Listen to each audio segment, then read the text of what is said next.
In Venezuela, on early hours of Wednesday morning, the comprehensive defense management bodies were activated in Caracas and Miranda as part of the Operation Independence 200 to guarantee peace and territorial defense in the country.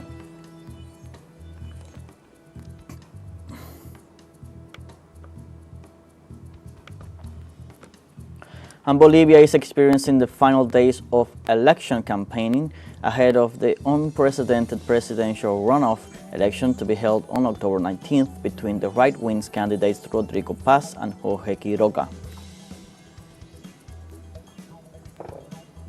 The United Nations Development Program reported that the reconstruction of the Gaza Strip will require $70 billion, of which $20 billion will be needed over the next 3 years.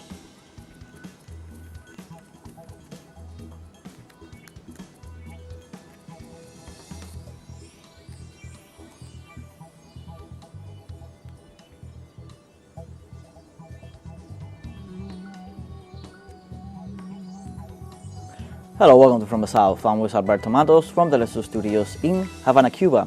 We begin with the news.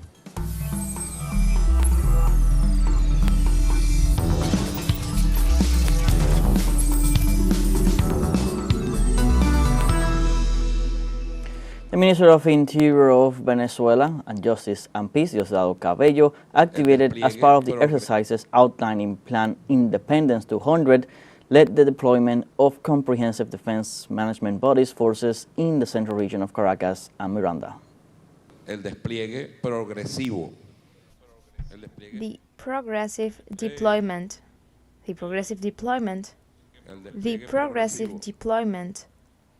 of public forces, of state forces, to ensure and guarantee the peace of Venezuelans, and in this case, it is now up to the state of Miranda and Caracas, the capital of our country. The state of Miranda calls on the integral defense body, the ODDI, present here, the various committees, and today we are responsible for an evaluation of the entire day in the region of the state of Miranda. Also in Venezuela, a meeting was held to activate the comprehensive defense management bodies as part of Operation Independence 200 to guarantee peace and territorial defense in the country. Mayor of Caracas, Carmen Melendez, announced the activation of Independence 200 operation exercises together with all the high-ranking military commanders of the capital city. Melendez assured that 29 actions are planned to be carried out as part of the deployment to develop operations to maintain control and restore public order in cooperation with citizen security agencies. The mayor also declared that the aim is to guarantee the functioning of essential services such as health, transport, food distribution, drinking water, and fuel.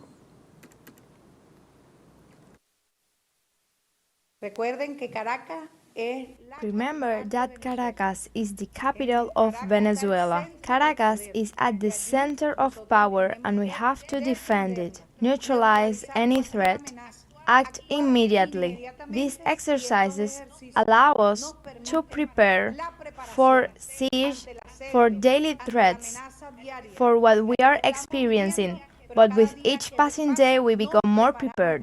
So from here, we are going to call on the integral defense management bodies as one. We are calling on them from this moment on so that at dawn we will all be in place to fulfill the mission to correspond to each communal militia unit for our organized popular power, to the combat corps and to us, supporting our Bolivarian national armed forces wherever they request us. We will be there in this work of defending our capital, in this arduous task, and also with that training so that every day we are better prepared for the defense of the capital. To assure that all the integral defense zones within the Caracas and Miranda Comprehensive Defense Management bodies had been activated, comprising almost 7 million Venezuelans. Buenos días. Hoy, miércoles 15 de octubre. Good morning. Today, Wednesday, October the 15th, beautiful day, a special day. We are activating the Caracas Integral Defense Zone and the Miranda Integral Defense Zone. Caracas and Miranda, a large population conglomerate, almost 7 million inhabitants. Good, hardworking, studious people. Caracas and Miranda. Let's then activate the entire military force of integral defense. Popular military police, activated and united. Let's go. From Katia to Barlovento. From Petare to La Pastora. As the song says, from Caricuao to the valleys of Tui, passing through the Altos Mirandinos. Defend the mountains, coasts, schools, hospitals, factories, markets, communities, our people, to continue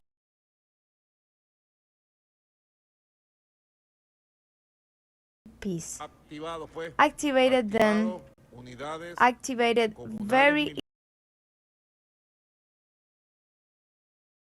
important communal militia units, complete their integral activation, and all the integral popular defense bases, the VPDI. Let's go. Caracas and Miranda today, October the 15th, fully activated in unity, winning peace. Peace is our destiny, our blessing. United, we will continue to win. Greetings to all. I am very aware of you all. On Tuesday, the National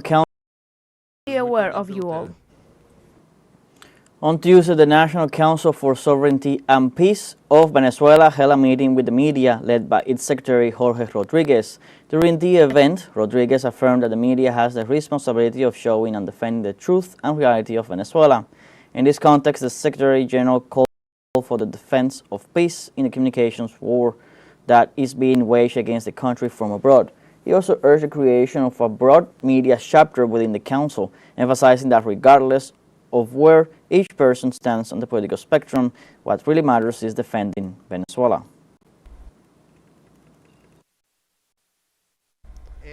It is a way, and that's why we're doing this calling to you of defending the truth, of taking care of the truth. When they come here, they find themselves in a country that is in peace, a country that is peaceful, but the peace that we have to defend and that we have to take care of can't be a peace that makes us unmovable, or a peace that puts us at the mercy of the lies that generally come through social media.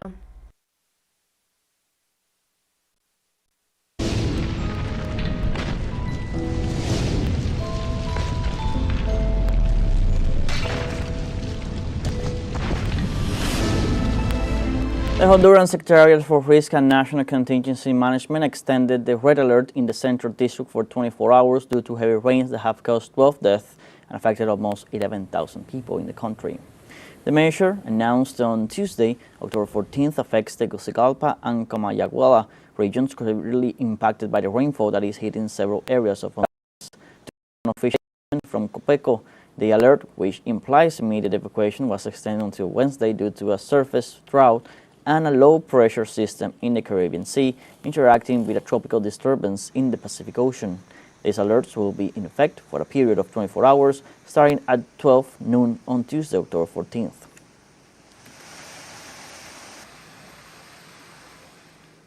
And more than 300 communities in Mexico remain isolated by landslides and flooding as a result of the rains that hit the center and east of the country. According to authorities, at least 64 people died in the flooding, while dozens of people remain missing. It also warns that the extent of the devastation in remote localities with between 500 and 1,000 inhabitants is still unknown. These precipitations were caused by the convergence of two tropical storms on the west coast of Mexico. at the end of a rainy season that left rivers overflowing and slopes weakened.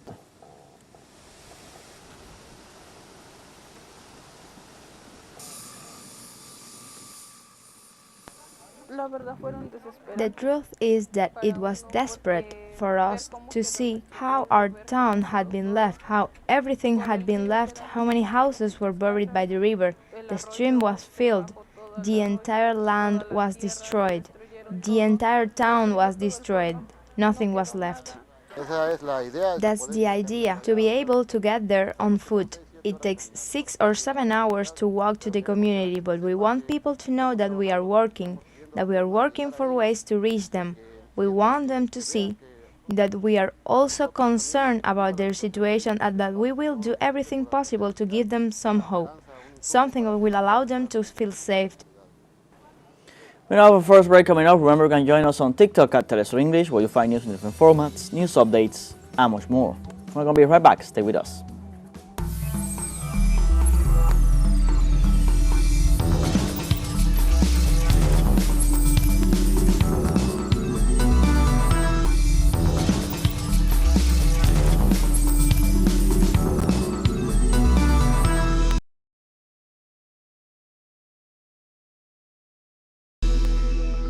Welcome back.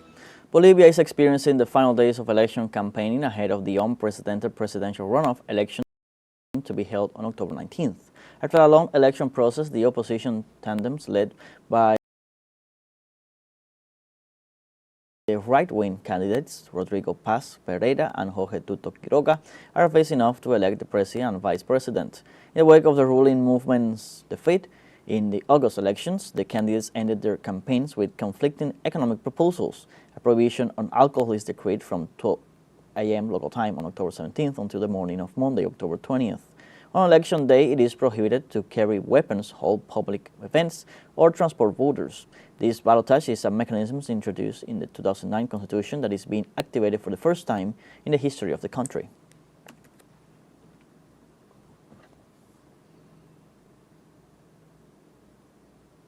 In Ecuador, one person died and several were injured after a powerful explosion on Tuesday in a busy commercial area in northern Guayaquil, an area where drug trafficking is common. The public security company of the conflict-ridden city of Ecuador said it was responding to the emergency caused by the detonation of explosive devices and published photos of the road closed by police cars and fire trucks. The area where the explosions occurred is surrounded by restaurants, businesses, shops, doctors' offices, a hospital, hotels, and the city's largest shopping center. The police report that it was an explosion, the causes of which are being determined by specialized teams.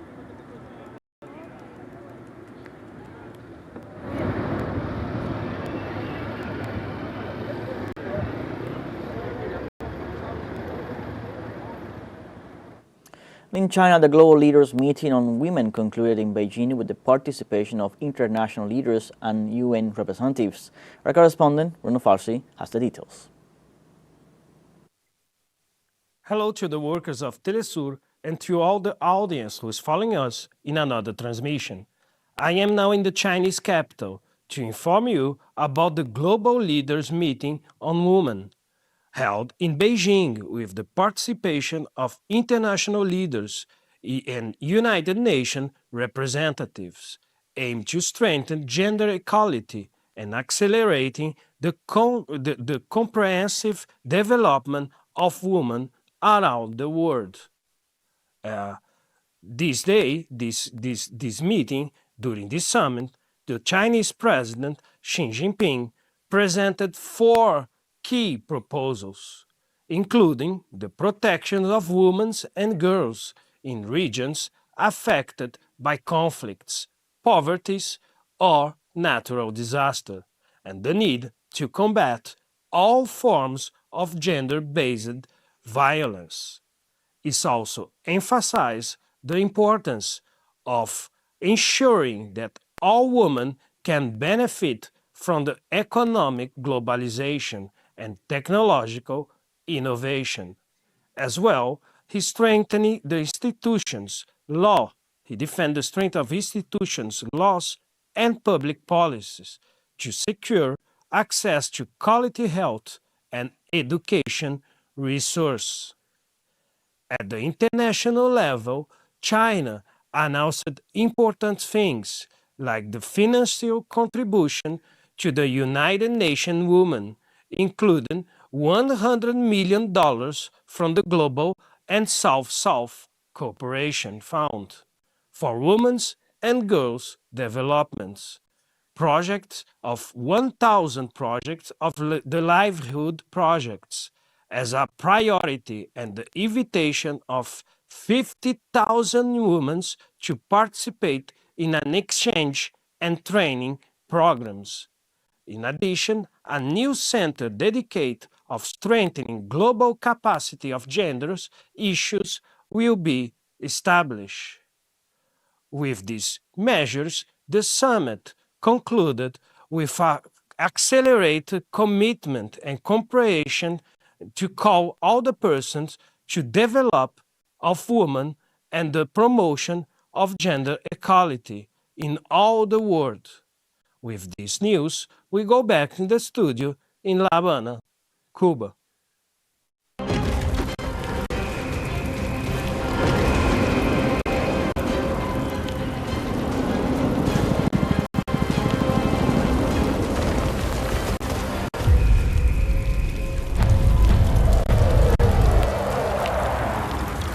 The United Nations Development Program reported that the reconstruction of the Gaza Strip will require $70 billion, and of that amount, $20 billion will be needed over the next 3 years. The organization highlighted the existence of verifiable indicators regarding the funding allocated to these tasks. The organization estimates that territory has accumulated at least 55 million of tons of debris, representing an unprecedented logistical challenge. The Government Information Office in Gaza reported that the Israeli occupation forces dropped more than 200,000 tons of explosive on the territory. In over 24 months of aggression, Israel totally or partially destroyed some 500,000 homes in the Palestinian enclave.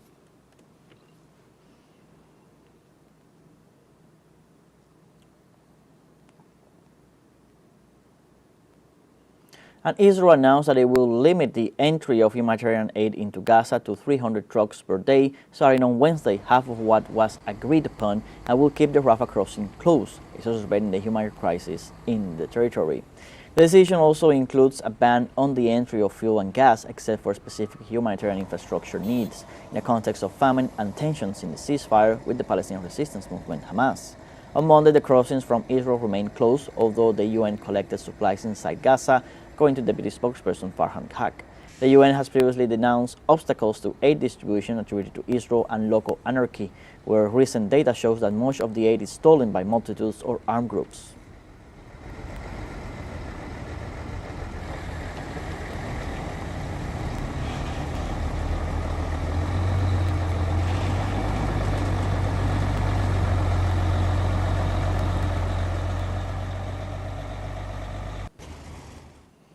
The United States Senate failed on Tuesday for the 8th consecutive time in its attempt to approve a temporary funding resolution to end the partial shutdown of the federal government, which has now been in effect for 14 days.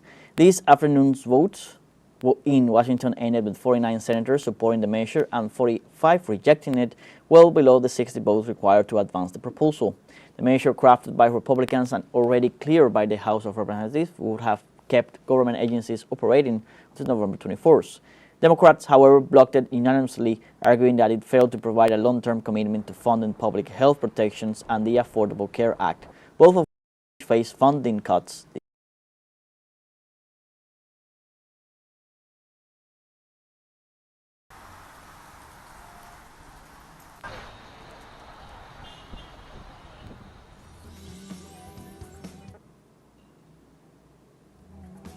At least we have come to the end of this news brief. You can find these and many other stories on our website at telesurenglish.net. So join us on our social media on Facebook, X, Instagram, Telegram, and TikTok. For TeleSUR English, I'm Luis Alberto Matos. Thanks for watching.